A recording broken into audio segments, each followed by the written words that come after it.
जय गुरु जी। शुक्राना गुरु जी। सारी संगत को जय गुरु जी। संगत जी, आपको पता है गुरु जी हमें कैसे सेवा बख्शते हैं और कैसे हमें गुरु जी अपने मैसेजेस को समझाते हैं। इसी पर एक आंटी जी का सत्संग सुनते हैं जिसमें उन्होंने बहुत अच्छे से बताया है कि गुरु जी ने उनको सेवा कैसे बख्शी और अपना मैसेज आंटी जी को कैसे समझाया। ये सत्संग पूरा ज़रूर सुनिएगा, आपको बहुत अच्छा आंसर मिलेगा। तो चलिए आंटी जी का सत्संग सुनते हैं। ओम श्री गणेशाय नमः। सभी संगतों को जय श्री राम। ओम नमः शिवाय। शिवजी सदा सहाय। ओम नमः शिवाय। गुरु जी सदा सहाय। जय गुरु जी। शुक्राना गुरु जी। एक बार गुरु जी का मेरे पास मैसेज आया कि बेटा तू बड़े मंदिर आ, मैं तेरे से सेवा ली। मुझे लगा क्या सेवा लेंगे गुरु जी, क्या सेवा करूँगी।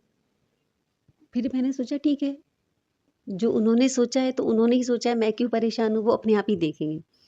पर फिर भी मन में क्यूरोसिटी हो रही थी, क्या गुरुजी मुझसे सेवा लेंगी और मैं हस्बैंड के साथ जा रही हूँ, उनके साथ मैं क्या कर पाऊँगी, क्या नहीं। उनको गुस्सा आएगा कि ये कुछ कर रही है, उनके आगे मैं अपनी मर्ज़ी नहीं कर सकती हूँ। तो फिर सोचा चलो ठीक है, कोई बात नहीं। और जब मैं जा रही थी तो रास्ते में मैंने कुछ 2 लेडीज़ को, 2 आंटीज़ को बॉटल उठाते हुए देखा, पॉलीथीन बॉटल उठा रहे थे वो। तो मुझे लगा हाँ, ये सेवा मैं कर सकती हूँ। ठीक है, कुछ सेवा निर्धारित हैं, सेवादार वो सबके फिक्स हैं, वो कर रहे हैं। लेकिन ये काम मैं कर सकती हूँ, मैं रास्ता साफ कर सकती हूँ, इसमें कोई ऐसी बात नहीं है। तो गुरुजी ने मुझे जाते समय आइडिया दे दिया था। तो फिर भी लेकिन मैंने कुछ करा नहीं, मैं आगे चली गई, गुरुजी के दर्शन करे, लंगर प्रसाद किया।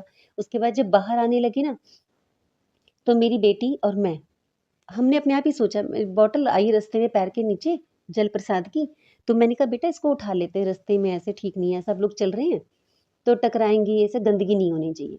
तो बस मैं और मेरी बेटी हमने इतनी बॉटल्स उठाई कि हमारे दोनों हाथ पूरी तरह से भर चुके थे। हमने काख में भी रख लिया, अपने पर्स में भी डाल लिया, बहुत सारी बॉटल्स पड़ी हुई थी। फिर आगे कोई डस्टबिन नहीं दिख रहा था कि कहाँ डालेंगे। फिर आगे सेवादारों से हमने पूछा, जहाँ क्रॉसिंग होती है वहाँ पर जाके, तो हमने बोला कि हम ये कहाँ डालें, ये जल प्रसाद की बॉटल्स आई हैं। तो उन्होंने बोला वहाँ पॉलीथीन है, वहाँ डाल दीजिए। तो गुरुजी ने मुझसे सेवा ले ली। थैंक यू गुरुजी, आपने मुझे छोटी सेवा दी, पर मुझे ये सेवा देके बहुत ही अच्छा लगा। जय गुरुजी। शुक्राना गुरुजी। संगत जी, मुझे थोड़ा सा फिजिकल वीकनेस है, कुछ सर्जरीज वगैरह की वजह से, तो कमज़ोरी है। तो सर्दियाँ जाती हैं गर्मियाँ आने से पहले ही, ये मुझे हर साल होता है, बहुत तेज़ सर दर्द हो जाता है, क्योंकि एकदम से शरीर बर्दाश्त नहीं कर पाता क्लाइमेट चेंज। तो बहुत ज़्यादा मुझे सिर दर्द रहने लग गया था, इतना तेज़ कि दवाई लेने से भी आराम नहीं हो। तो पिछले स्कूल में तो सब मुझे जानते थे, अब यहाँ नए स्कूल में मैं कैसे क्या करूँ, मुझे परफॉर्म करना है, और वहाँ गर्ल्स थी, यहाँ बॉयज़ भी हैं, चिल्लाना भी पड़ता है, सारे काम भी करते हैं, वर्क प्रेशर है, करना भी पड़ता है। एकदम से बिना खाए पिए स्कूल जाना, फटाफट भाग के चली जाती हूँ बिना खाए। लेके भी जाती हूँ तो स्कूल में इतना टाइम नहीं मिलता कि जल्दी से कुछ खा पी लूँ, अक्सर वो ऐसे ही रह जाता है, ये हो जाता है। तो मेरा खाना पीना ठीक से नहीं हो पाता है, तो सर दर्द ठीक हो भी कैसे? किसी भी तरह से आराम नहीं आ रहा था। मैंने थोड़ी आयुर्वेदिक दवाइयाँ भी ली, टॉनिक वॉनिक पिए, इंग्लिश दवाइयाँ भी ली, और जो मेरे को एक न्यूरो की दवाई भी बता रखी है डॉक्टर ने कि कभी ज़्यादा दर्द हो तो आप ये ले लेना। उससे भी आराम नहीं आया मुझे। किसी भी तरह से सर दर्द में आराम ही नहीं आ रहा था, मेरी आँखें ही नहीं खुल रही थी। फिर एक सत्संग में गुरुजी के मैसेज आया मेरे पास। एक संगत जी ने बताया कि उनको भी ऐसी सिर दर्द रहता था, तो उन्होंने गुरुजी के जल प्रसाद को ही हाथ में लिया, गुरुजी का नाम लेकर के अपने माथे पे लगाया, सिर पे लगाया, छींटा लगा, तो ठीक हो गया। तो फिर मैंने सोचा मैं भी ऐसे ही करूँगी। उस समय में मेरे पेट दर्द भी बहुत रहने लग गया था, क्योंकि दवाइयाँ खा रही हूँ, सर दर्द दूर करने के लिए दवाई भी नहीं पच रही है, उससे पेट दर्द हो रहा है, खाना-पीना डिस्टर्ब हो रहा है, आँखें भी दर्द रहने लग गई थी। तो फिर मैंने ऐसा ही किया, एक दिन मैंने ऐसा किया, गुरुजी का नाम लिया, जो गुरुजी के आगे जल प्रसाद रखती हूँ मैं, वही जल हाथ में लेकर के गुरुजी का नाम लिया कि मेरा सर दर्द दूर कर दो। मैंने सर पे छींटे मारे, माथे पे लगाया, आँखों पे लगाया, थोड़ा-सा पेट पे भी छिड़क दिया, इससे मुझे आराम हो। सच में मेरे सिर दर्द गायब हो गया। संगत जी, सच में। और ऐसा मैंने 2-3 बार किया। फिर थोड़े दिन बाद मुझे फिर से दर्द रहने लग गया, तो मैंने ऐसे किया।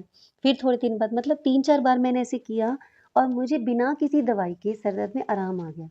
ये बात मैंने घर अपने परिवार को भी बताया, तो सब लोग को लगा सच में ये इतना परेशान रह रही थी, इसको 20-25 दिन हो गए थे मुझे लगातार इतने सिर दर्द में रहना, सुबह उठते भी सिर दर्द, सो रही हूँ तब भी सिर दर्द, आराम नहीं आ रहा। मैं सबको कह रही हूँ चुप हो जाओ, चुप हो जाओ, कुछ टीवी मत चलाओ, कुछ गाना मत चलाओ, कुछ नहीं। घर में सब परेशान थे, लेकिन जब मैंने बात बताई सबको मैंने बोला, मैंने कहा गुरुजी का तिलक लगाओ, गुरुजी का जल प्रसाद ऐसे लगाओ, तो बाकी लोगों ने भी ऐसा ही किया, तो हमें काफ़ी आराम हुआ। गुरुजी आप ही दवाई हो, है ना? किसी और दवाई की ज़रूरत ही नहीं है। जो चीज़ पे आपका नाम लिख दिया गुरुजी, आपका नाम बोल दिया, सुमिरन कर दिया, वो सब चीज़ औषधि है। आपका तिलक कई बार तो ऐसा हुआ है गुरुजी, जैसे मैं सुबह जल्दी जा रही होती हूँ, तो आपका स्वरूप दूसरे कमरे में होता है और मैं अपने कमरे से ही तैयार होके वहीं बाथरूम ड्रेसिंग टेबल है, वहाँ मैंने एक तिलक रखा हुआ है, चंदन तिलक। तो मैं आपको सुमिरन करती हूँ कि गुरुजी, और मन से आपको लगा के फिर अपने लगा लेती हूँ और सच में मुझे आराम आया गुरुजी। सच में आपके नाम ही औषधि है, आपका सुमिरन विचार ही औषधि है। आप वो सोच के जो भी करो, वो रोग दूर हो जाते हैं। जय गुरुजी, शुक्राना गुरुजी, इतनी आसान औषधि देने के लिए जो फ्री ऑफ कॉस्ट है, सब जगह मिल जाती है ना? जय गुरुजी, शुक्राना गुरुजी। गुरुजी एक और संगत जी एक और सत्संग बताना चाहती हूँ मैं। नवरात्रि में मेरे हस्बैंड थोड़ा-सा कई बार पता नहीं उनका फ़ेज़ेज़ चलते हैं। कभी-कभी वो कुछ चीज़ें मानते ही हैं, कभी-कभी मानते हैं। पता नहीं दोनों ही ऐसे हो गए थे, हस्बैंड भी, बेटा भी, कोई मान ही नहीं रहे थे। मुझे नवरात्रि पे बहुत ज़्यादा आस्था है, मेरे को बहुत मन करता है, मैं पूजा-पाठ करूँ, ये करूँ, लेकिन वो लोग कोई मदद ही नहीं कर रहे थे। और फिर हस्बैंड तो बीच में ऑफ़िस के काम से चले भी गए। तो मुझे ये था कि अब की बार मैं जब कढ़ाई कढ़ाई करूँगी, तो हस्बैंड नहीं होंगे, मैं अकेली होंगी, कैसे करूँगी?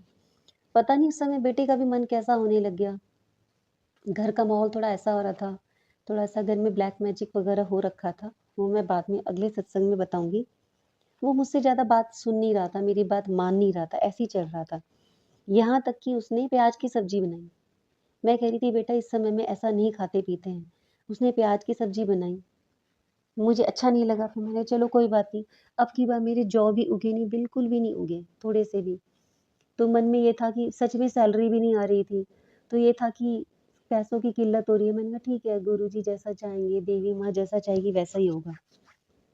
लेकिन गुरुजी का मेरे पास मैसेज आया कि बेटी तू घबरा ना, देवी का आशीर्वाद तुझे ज़रूर मिलेगा, मैं आऊँगा तेरे साथ, ठीक है? तो सच में ऐसा हुआ, मेरी मेड आई, मेरी मेड शाम के समय आती है, पर उस दिन मेरा बेटा इतना सोया कि उठ ही नहीं रहा था। मैं अकेली थी सब कामों में, यहाँ तक कि नारियल हमारे यहाँ पुरुष ही पधारते हैं। अब सब कामों में अकेली थी मैं ठीक है कोई बात नहीं, जो काम करने हैं तो करने हैं, कोई बात नहीं। यहाँ तक कि मैंने देवी माँ के चला भी रखे थे भजन वगैरह, बेटा तब भी नहीं उठा। तो फिर मैं सब काम करने लगी, मैंने देवी माँ को ही बोला, गुरुजी को ही बोला, मैंने कहा जैसी आपकी इच्छा होगी वैसे ही होगा, अगर मेरा भोग स्वीकार करना चाहोगे तो करोगे, बाकी कोई बात नहीं, देखी जाएगी जो होगा। तो मेरी मेड उस दिन सुबह ही आ गई, मेरा काम पूरा भी नहीं हुआ था, पहले ही आ गई सुबह। मैंने कहा अरे सुबह कैसे आई हो? कह रही वो मैंने सोचा कि अभी आप लोग काम कर रहे होंगे, कढ़ाई कर रहे होंगे, मैं पहले आ गई। मैंने कहा वाह! मैंने देवी माँ को, गुरुजी को धन्यवाद किया कि मेरी मदद के लिए आ गई। तो मतलब सुबह-सुबह घर साफ हो जाएगा। अब मुझे सिर्फ प्रसाद बनाना था। मैं वैसे मंदिर-वंदिर का तो काम कर चुकी थी, फिर भी घर साफ हो गया तो ये था कि कन्याएँ जिमाऊँगी तो फिर अच्छा है, बढ़िया साफ-साफ घर होगा। जय गुरुजी, शुक्राना गुरुजी। और मेरी मेड को इतना वो लगा, उसने खुद ही आगे से ऑफ़र करा मुझे, कह रही भाभी आपकी कब प्रसाद तैयार हो जाएगा? मैंने कहा मेरा बस 1 घंटे में तैयार हो जाएगा। तो कह रही ठीक है मैं लेकर के आ जाऊँगी लड़कियाँ, आप चिंता मत करना, कन्याएँ मैं लेके आ जाऊँगी। मैंने कहा ठीक है। तो सच में जो उसने मुझे समय बोला था, उस समय में 10 बजे 3 लड़कियाँ और एक लड़का लेकर के आ गई। मैंने कहा था मुझे 9 लड़कियाँ और 1 लड़का, मतलब 9 देवी माँ और 1 हनुमान जी, हम ऐसे 10 लोगों को पूछते हैं। तो वो 3 लड़कियाँ लेकर के आई और 1 लड़का। तो मैंने कहा अरे चलो 3 देवियाँ तो होगी, महालक्ष्मी, महासरस्वती, महाकाली ये तो हो गई। और उन्होंने घर में बैठ कर के प्रसाद ग्रहण किया, उनकी पूजा करी मैंने।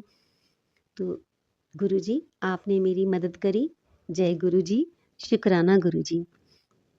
लेकिन फिर भी मैंने तो सबका प्रसाद रखा हुआ था, अभी भी मेरे पास 6 कन्याओं का प्रसाद रखा हुआ था, गिफ्ट रखा हुआ था। तो मुझे था कि मैं क्या करूँ, बाहर जाऊँ, अब बेटा सो रहा है, अकेली जाऊँ, नई सोसाइटी में जानती भी नहीं थी कहाँ जाना है और अकेले इतना सामान उठा के कैसे जाऊँ, घर बंद भी करना होगा, बेटे को घर में बंद कर जाऊँ। मन में इतनी सारी दुविधाएँ थी। इतनी ही देर में मेरी बड़ी बहन आ गई, कहने लगी तूने कर लिया? उनका सुबह-सुबह फ़ोन आया था कि मेरे घर में कन्याएँ बैठी हैं, तू आ जा। मैंने कहा दीदी मैं तो अभी-अभी नहाई हूँ, मेरी भी तैयारी नहीं है, समय लगेगा, आप कर लो। उसके बाद जब मैंने 3 पूछ ली तो दीदी का फिर से फ़ोन आया, तूने कर लिया? मैंने कहा हाँ, अभी मेरी मेड कह के गई है कि अभी 6 और लेकर के आएगी लड़कियाँ, लेकिन अभी तक वो आई नहीं है और उसका मैं फ़ोन मिला रही हूँ तो मिल नहीं रहा। अब मुझे लग रहा है कि अगर मैं जाऊँगी इतनी देर में वो ले आएगी, तो ना मेरे बाहर जाते बन रहा था, ना घर में रुकते बन रहा था, क्योंकि वो कह रही थी मैं लेके आने वाली हूँ। तो दीदी ने कहा ठीक है, तू यहीं रुक, मैं लेके आती हूँ। तो वो 6 कन्याएँ लेकर के आ गई और मैंने वहाँ मेरा कन्या पूजन पूरा हो गया। बाद में जब कन्या पूजन पूरा हुआ, तब उसका फ़ोन आया कि दीदी मैंने भेजी थी 6 लड़कियाँ आ गई? मैंने कहा नहीं बहन तुमने तो किसको भेजा पता नहीं, मेरी बहन लेकर के आई है, कोई नहीं आया। पर जो भी है मेरा कन्या पूजन पूरा हो गया। गुरुजी, आपने मेरा ये काम करवाया गुरुजी। थैंक यू गुरुजी। शुक्राना गुरुजी। अनंत-अनंत शुक्राना गुरुजी। ओम नमः शिवाय, शिवजी सदा सहाय। ओम नमः शिवाय, गुरुजी सदा सहाय। Thank you so much aunty ji. आपने अपना सत्संग पूरे गुरु परिवार के साथ शेयर किया। आपने बहुत अच्छे से बताया कि गुरु जी अपनी सेवा कैसे बख्शते हैं। संगत जी, हम सब तो वैसे ही गुरु जी की सेवा कर रहे हैं। हम सत्संग सुनाने की सेवा कर रहे हैं। हम सत्संग सुनने की सेवा कर रहे हैं। हम गुरु जी को जब भोग लगाते हैं तो हम गुरु जी की सेवा ही करते हैं। हम गुरु जी का लंगर प्रसाद खाते हैं। गुरु जी हमारे रोगों को झट से दूर कर देते हैं। हमारे रोग कब दूर करते हैं? जब गुरु जी हमारी सेवा से खुश होते हैं। तो हर संगत गुरु जी की कोई ना कोई सेवा ज़रूर कर रही है। इसलिए हमेशा कहा जाता है कि अपने सत्संग सुनाते रहना चाहिए, गुरु जी के सत्संग सुनते रहना चाहिए। ये सबसे बड़ी सेवा है और हमें सत्संग को बहुत ध्यान से सुनना चाहिए, क्योंकि हर सत्संग में हमें कोई ना कोई आंसर ज़रूर मिलता है। जय गुरु जी। शुक्राना गुरु जी।